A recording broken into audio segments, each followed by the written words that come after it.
résultat final soit vraiment à la hauteur de ce que vous voulez faire. Je vais juste essayer.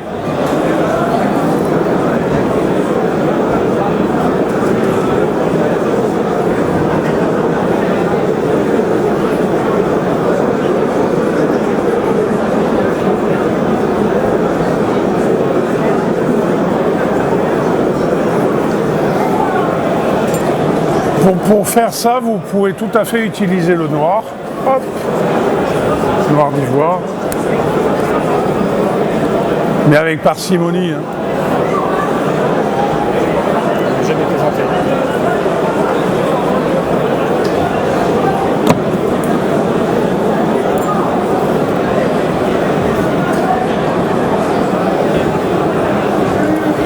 En mettant toujours un peu de votre couleur d'origine.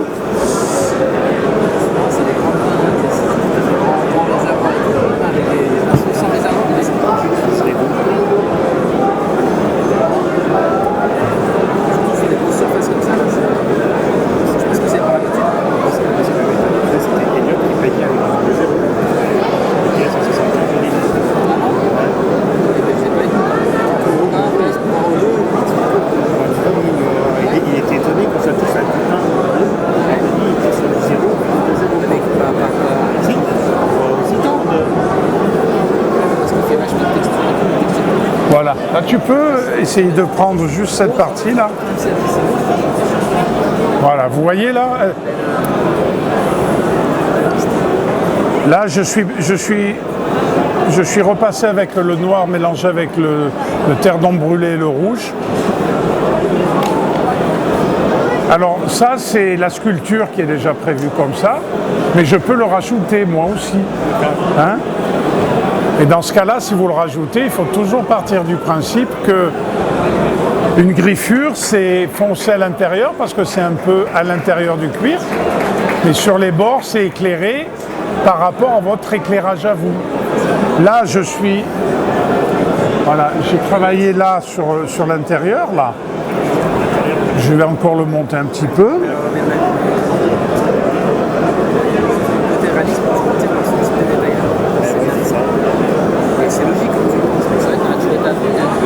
Et une fois que j'ai fait ça, il faut que j'éclaire aussi les autres parties. Alors je le reprends parce que j'arrive pas à le faire à l'envers. C'est compliqué. Ça fait partie sur Game, c'est tellement exagéré que finalement ça va tout seul à faire ça. Mais t'es obligé du coup à le faire comme ça parce que la figure. Après des fois il faut. C'est un peu là. Voilà. J'ai éclairci la partie basse de l'ouverture, du trait de la coupure. Si je fais une coupure là et que j'éclaire par-dessus, c'est pas le premier rebord mais le deuxième qui va être éclairé, d'accord ?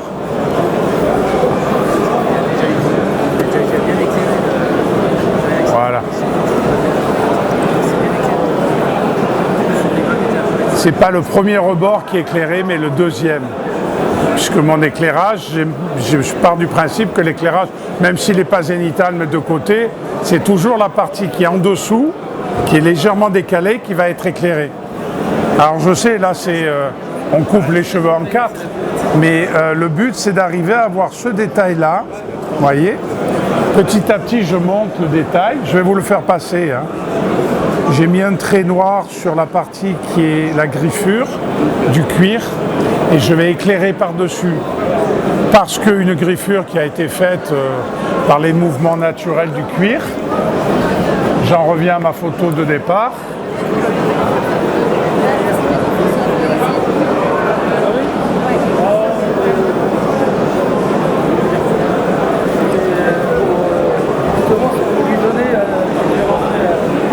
Vous voyez là, en haut, ici, là, cette partie-là.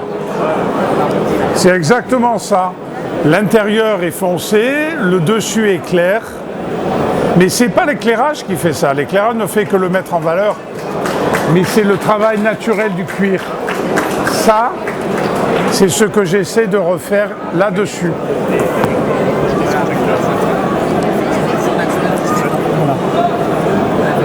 Pour arriver à faire ça, c'est pas une technique où vous allez mettre 10 ans à l'apprendre, c'est une technique simple, mais c'est simplement prendre le temps.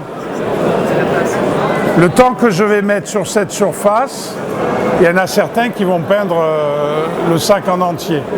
Moi, je vais prendre le temps de faire cette pièce-là. Par rapport au rendu d'ici, je vais monter et faire le même travail partout. Et il y en a des traits, il y en a des machins à faire. Seulement, plus vous allez avancer doucement sur ça, et plus votre résultat va être bon. Une fois que vous avez fini avec ce travail-là, partant du principe, là, alors attendez, voilà. Il y a des endroits qui sont bosselés, qui sont incurvés. Ces endroits-là sont des endroits où la peinture, comme je vous disais tout à l'heure, va être plus foncée.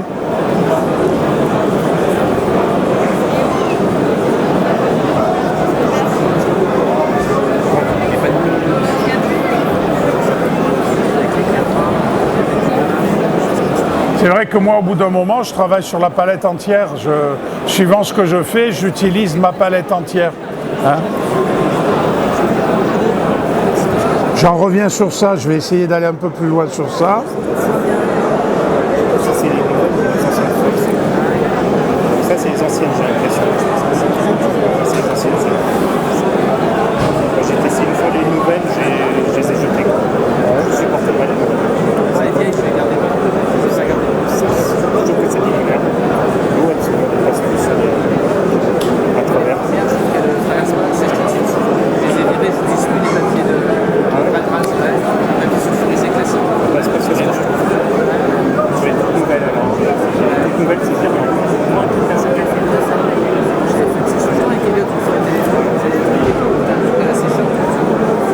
Ça va garder. Ça sèche très vite. Les feuilles Patras, Ça dépend de ton espace dans lequel tu travailles, etc. Si la chimie ne fait pas. Peut-être même de la feuille, ça fait aussi des lots qui sont pas tout à fait pareils. Ça,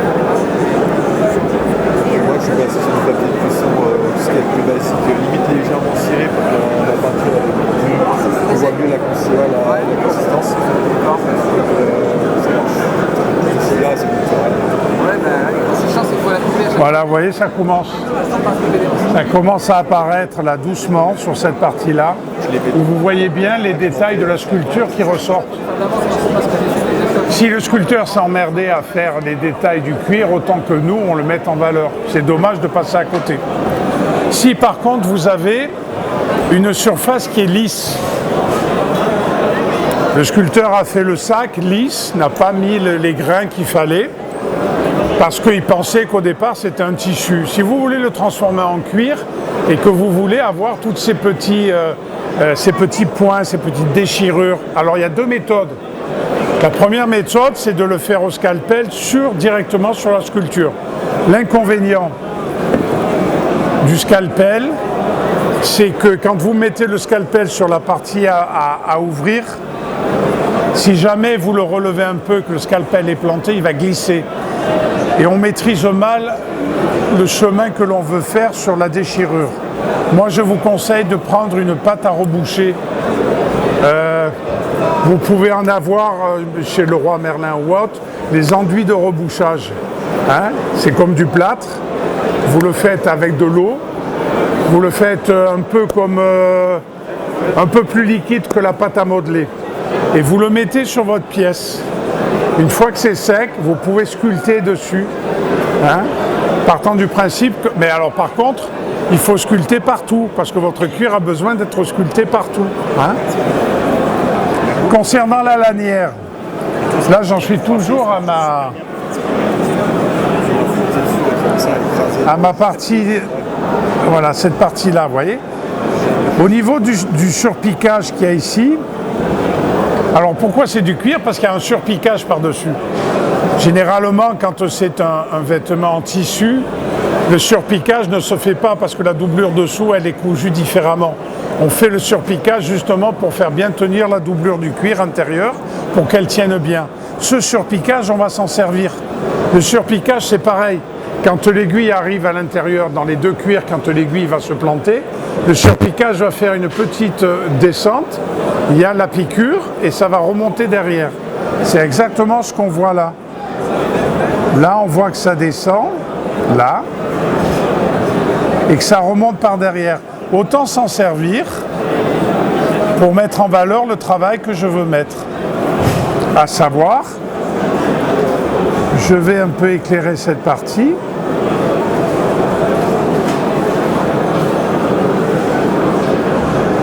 Voilà.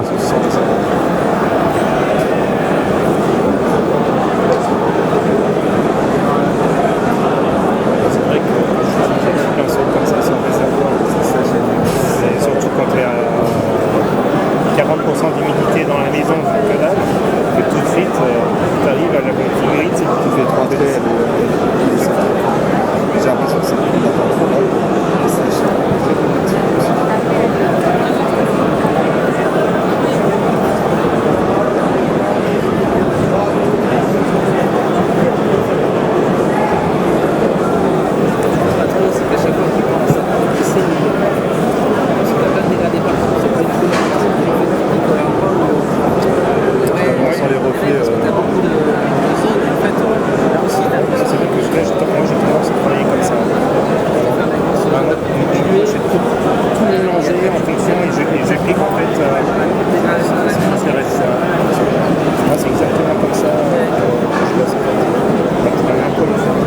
La chocopèdre à l'envers, c'est pas évident, mais bon, on fait avec. Moi, je peux pas dire mon atomisme, je fais ça, si je commence à faire des mélanges, je vais faire sur ma palette. Pour ma part, j'aime les cuirs assez riches au niveau des couleurs, donc j'essaye de travailler le maximum de couleurs. Si j'ai des couleurs que j'aime différencier, partant du principe que ce cuir-là, au départ, il était assez clair, mais au fur et à mesure, il s'est foncé avec le temps. La partie qui est en bas reprendra les mêmes gammes de couleurs, mais dans des tons beaucoup plus foncés. Je vais travailler sur des rouges, vous voyez, là.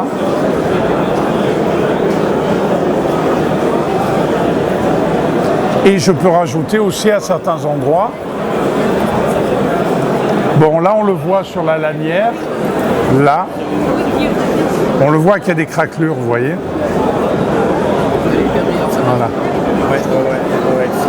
La question est de savoir, est-ce que d'après vous, est-ce que la lanière de fermeture, je vais la faire de la même couleur que le cuir ou d'une couleur différente? Comme tu veux. On fait comme on veut, mais il faut rester cohérent avec la construction de du sac. Si par principe, je pars du principe que ma pièce rapportée là va être d'une couleur complètement aléatoire, je veux faire un vert, ce que je veux, hein. Il ne faut pas que ça choque avec les lanières. Il ne faut pas que ça fasse trop multicolore. Enfin, ça, c'est ce que je pense. Donc, je vais rester sur des tons assez sombres là-dessus. Les tons sombres que j'aime toujours bien, hein, qui sont ma prédilection, c'est le terre d'ombre brûlé que je mélange avec... Je fais le mélange de mes deux terres d'ombre qui sont là.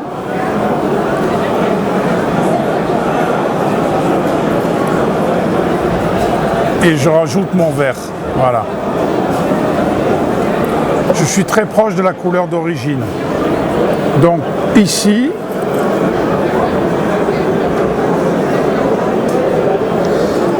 il est juste sous-couché, hein, j'ai passé aucune couleur dessus.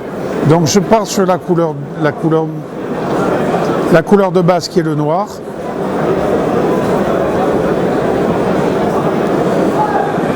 Et là, je vais me servir de mon éclairage et de l'éclairage qui est naturel sur le noir pour voir les endroits qui vont être plus clairs. On le voit là, hein.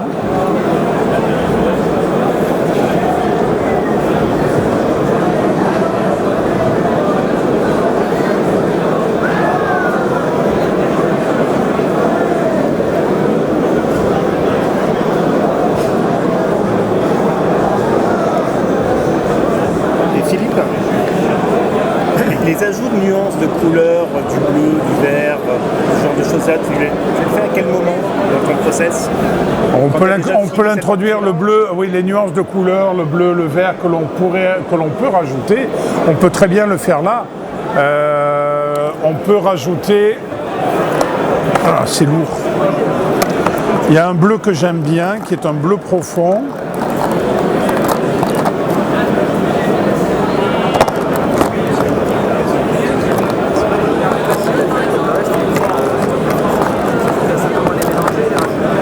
qui doit être là, voilà. Ça s'appelle un bleu anthrachinone. Alors, en fait, c'est un bleu qui est plus profond que le bleu indigo. Vous voyez, il est vraiment presque noir.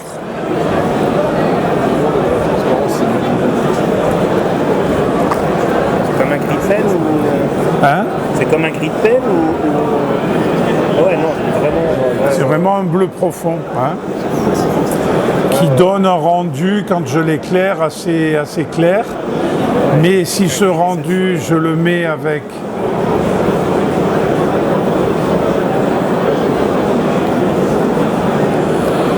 Comment savoir quelle est la couleur qui compose la couleur que j'utilise? À savoir, un terre d'ombre brûlée, qu'est-ce qu'il y a dedans comme couleur? Si vous mélangez votre terre d'ombre brûlée avec un bleu et qu'il apparaît un vert, c'est qu'il y a du jaune dans votre terre d'ombre brûlée. D'accord? Bleu plus jaune, ça fait vert. Si le vert apparaît, c'est qu'il y a dans le terre d'ombre brûlée, il y a du jaune. Moi, j'aime bien cette couleur-là que je peux réincorporer dans mon cuir. Bientôt, je ne vais pas mettre du rose dedans, hein, mais ça reste toujours dans les couleurs de base.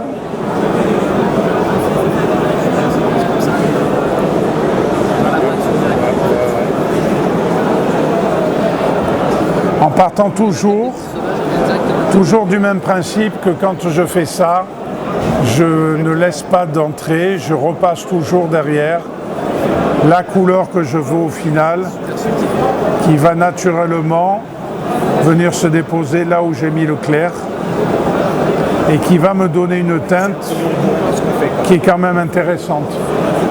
En tout cas que moi j'aime bien et qui donne un vécu au cuir, vous voyez, une histoire.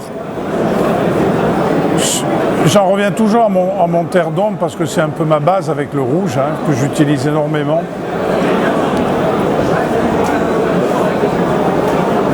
Sur les rayures que vous avez, vous n'allez pas toutes les éclairer de la même façon. Bon, là, j'ai pas travaillé, là. Là, c'est simplement les couleurs d'origine, avec juste mon passage, mon premier passage. Quelle heure il est? Moins quart. Voilà.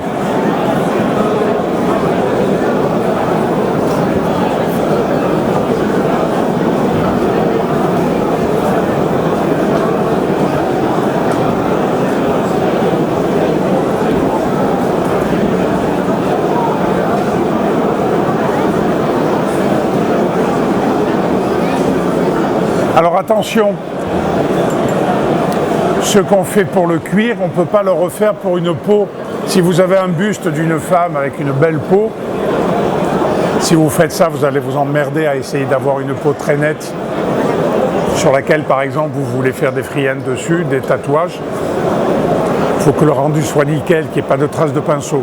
Là, l'avantage du cuir, c'est que vous pouvez travailler tout en faisant des marques. Vous allez vous servir de ces marques pour pouvoir faire ressortir votre cuir. Le plus important, c'est là j'étais un peu grossier sur les traits, donc plus tard je vais les reprendre, je vais les diminuer, je vais faire en sorte qu'ils soient beaucoup plus fins, avec plus d'éclaircie ici. Mais le travail du cuir, c'est ça, c'est avoir beaucoup de traits, beaucoup de lanières, beaucoup de grains sur votre cuir, ça c'est important. Et travailler sur une gamme de palettes assez élargie, vous pouvez bien sûr rajouter du bleu, hein, il n'y a aucun problème. Et surtout, chose importante, comme je vous l'ai dit au départ, c'est de travailler sur la réalité. Rien ne vous permettra d'être mieux placé et de faire un bon travail de cuir ou d'autres choses quand vous aurez un vrai cuir vieilli devant vous. C'est pas peint ça, c'est la réalité, donc il n'y a pas mieux que la réalité pour vous dire comment va rendre le cuir. Hein. Et ça, vous pouvez le faire pour tout le reste. Hein. Voilà. Ben, il reste dans 10 minutes, je pense que c'est un quart d'heure, c'est Juju qui va prendre la suite. Je voulais juste vous donner un petit truc aussi qui peut vous intéresser. Quand vous faites du non métallique métal et que vous utilisez, je laisse allumer, et que vous utilisez une base de, hop, Voilà. Et que vous utilisez une base de noir et de blanc pour avoir une base de gris que vous allez travailler dans différentes couleurs. Alors, mieux que ça, sans que ce soit du métal, c'est le graphite. Alors moi j'ai la chance de l'avoir déjà tout prêt. Si vous voulez travailler, le graphite ça peut être un très bon support à votre NMM. Prenez un noir, vous prenez un blanc, vous achetez du graphite en poudre. Alors il faut doser avec modération parce que le graphite il absorbe énormément. Hein. Et vous le mélangez à votre teinte, ça va vous donner cette teinte-là.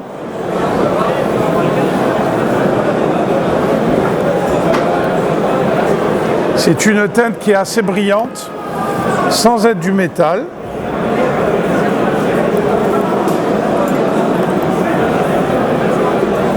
Quand votre graphite, vous allez le travailler avec du blanc, vous voyez ce que ça fait? Voilà. Et avec du noir par-dessus, ça vous permet vraiment d'avoir un ton un peu métallique. Et après, vous le coloriez avec la couleur que vous voulez. Si vous voulez faire une pièce un peu plus classique, avec une arme par exemple, un fusil ou un revolver, pour avoir un rendu rapide et simple, si vous sous-couchez en noir c'est bien, si vous le sous-couchez en blanc il faut le peindre entièrement en noir. Une fois que le noir est bien sec, vous le peignez entièrement avec le graphite, ou alors sur la base noire, vous prenez un graphite, la poudre, hein, prenez un pinceau plat, vous prenez un peu de graphite dessus, mais vous le séchez bien et vous passez sur les zones vraiment éclairées. Et vous allez voir que naturellement, ça va vous donner du métal qui est vieilli à certains endroits. C'est vraiment un truc simple à faire et qui marche vraiment très bien. Et moi, je l'ai testé. Tu peux aller me chercher mon Wolfen dessus, s'il te plaît? Je l'ai testé moi sur du NMM base graphite avec d'autres couleurs dessus. Ça marche vraiment très bien. Ça vous donne un volume que vous n'arrivez pas à avoir avec du blanc et du noir. Ça c'est intéressant. Voilà. Voilà donc ce que je pouvais vous dire sur le cuir. Donc,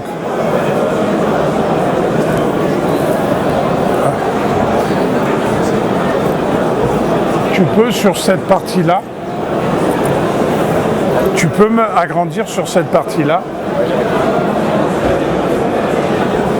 Voilà.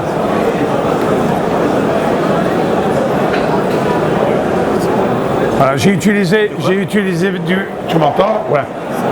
J'ai utilisé du graphite que j'ai teint avec d'autres couleurs. Et en fait, on arrive à avoir un effet métallique un peu plus soutenu que ce que l'on a avec du blanc et du noir, que l'on travaille avec différentes couleurs derrière après. Qu'est-ce que je voulais vous dire sur le cuir? Voilà, là vous avez un cuir que j'ai travaillé à l'intérieur, mais il n'est pas évident de le voir parce qu'il est assez... Là, il n'y avait pas les traits, c'est moi qui ai rajouté les traits pour que ça ait un rendu. C'est exactement comme le bois, puisqu'on parle des accessoires. Vous voyez le bois là? Les rainures étaient d'origine sur la sculpture, mais je les ai retravaillées. C'est-à-dire que je vais les accentuer, je vais les faire ressortir les rainures, pour qu'au final on le voit bien. Et ensuite j'éclaire à certains endroits, mais pas partout. Le bois, j'ai essayé de garder la couleur d'origine du dessin de Paul Bonner au départ, mais le bois, vous le faites de la couleur que vous voulez. C'est comme les cuirs, il y a toutes les couleurs que vous voulez dans le bois. La chose principale, plus vous allez travailler les détails, mieux sera le rendu final, quelle que soit la dimension de votre pièce. Voilà. Voilà ce que je pouvais vous dire et vous transmettre. Le cuir, c'est agréable à travailler parce que si vous vous loupez sur les premières bases, vous pouvez reprendre ça tranquillement derrière, il n'y a pas de souci. Et ça, vous la... Oui. Une question, on parle de 3D, cette figurine, elle a été sculptée par la main en fait. Oui, elle est sculptée à la main au départ. Ouais, ouais. Celle-là, attends. Joachim Palacios, il a fait à la main. Oui, oui, tout à fait. Mais lui, c'est un peu spécial. Ouais, voilà. C'est un des rares à sculpter et à vous faire les détails qu'on a là sur le cuir. Mais bon, si on regarde, j'ai les trois, je ne sais pas si vous avez vu les 3 bustes de Chimera qui sont sortis l'année dernière. Il y a une japonaise, une africaine et une européenne.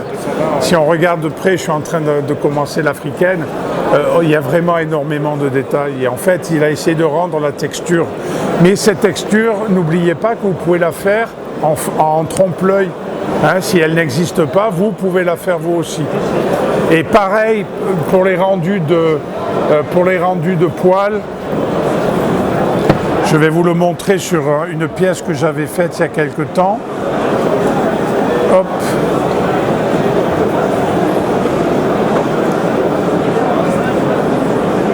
Voilà. Voilà, sur la peau, là, il n'y avait pas les poils. Bon, ça, c'est le cuir. Voilà un peu le cuir, comment ça rend, là. Vous le voyez, là? Les différences entre... Voilà.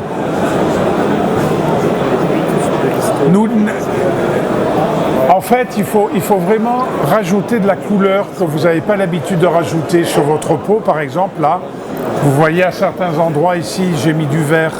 Il y a du vert, il y a du rouge, il y a du violet. Et ensuite, on retravaille en trompe-l'œil les poils. On part du principe que sur les coudes, il n'y a pas de poils parce que c'est une zone qui est en appui. Et quand c'est une zone en appui, les poils disparaissent parce qu'ils partent. Donc en fait, plus vous allez travailler ça, idem pour la barbe, plus vous allez travailler... Bon, la barbe est trop courte là pour que je dessine les poils, mais si la personne a une barbe plus fournie, n'hésitez pas à travailler les dégradés de couleur. Ça donnera à votre pièce, comme sur les bustes, il y a maintenant beaucoup de figurines où ils ont des bustes avec c'est rare quand on voit les poils. Bon, pour les femmes, il n'y en a pas, mais pour les hommes, si vous voulez, il y a beaucoup de bustes qui ont été faits.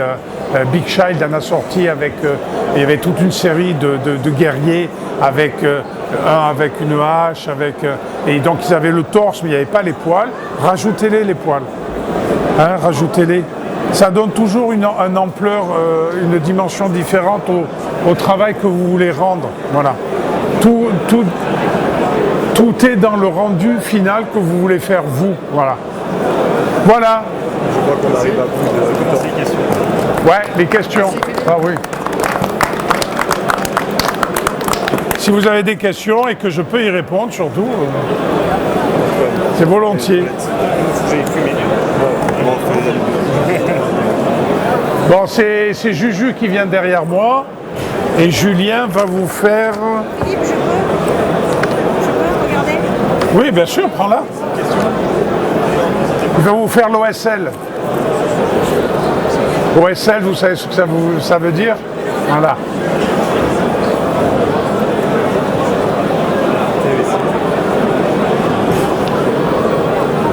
Attends, je vais te l'allumer, tu verras mieux. Voilà. En fait, voilà, il faut vraiment travailler tous les détails que vous avez. Le résultat final, c'est vraiment au niveau de la technique pour le faire. La technique pour faire ça, c'est pas une technique de fou, mais en fait, c'est le choix que vous allez mettre dans le rendu des détails. Voilà. Voilà, Juju.